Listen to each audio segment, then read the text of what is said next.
By family died after driving into a canal. 94-year-old Howard and 88-year-old Marilyn Cooper were approaching a cul-de-sac when they went straight instead of making a turn at the end of the roadway off Kismet Parkway in the Cape.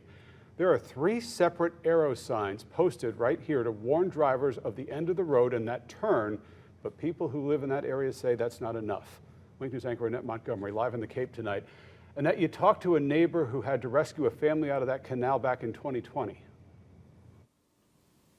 Yeah, Chris and Lois, that neighbor told me she's saddened but not surprised by what happened here. Crash investigators say 94-year-old Howard Cooper failed to make a turn here, instead drove through this grass, crashed into a tree, and then into the canal.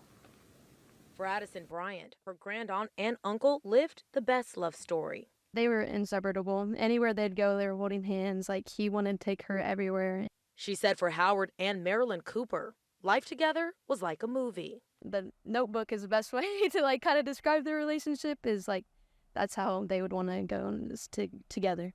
The family never imagined they'd lose them both so suddenly. Cape police say Howard was behind the wheel on Sunday afternoon when he missed his turn at the end of this cul-de-sac, continued straight off the roadway and into the grass. These evidence markers tracking his tire marks shows he struck this palm tree and then his car continued off the seawall and into this canal.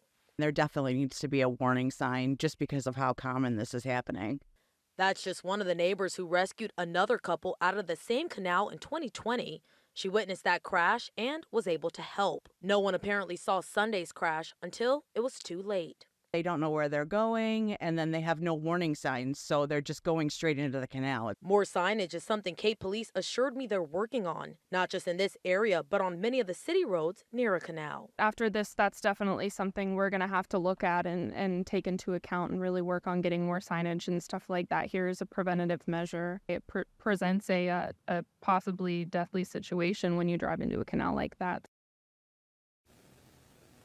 And Bryant told me her grandaunt and uncle had only been living in the Cape for 3 weeks when this happened. She also told me her granduncle was still very active and would take mile walks.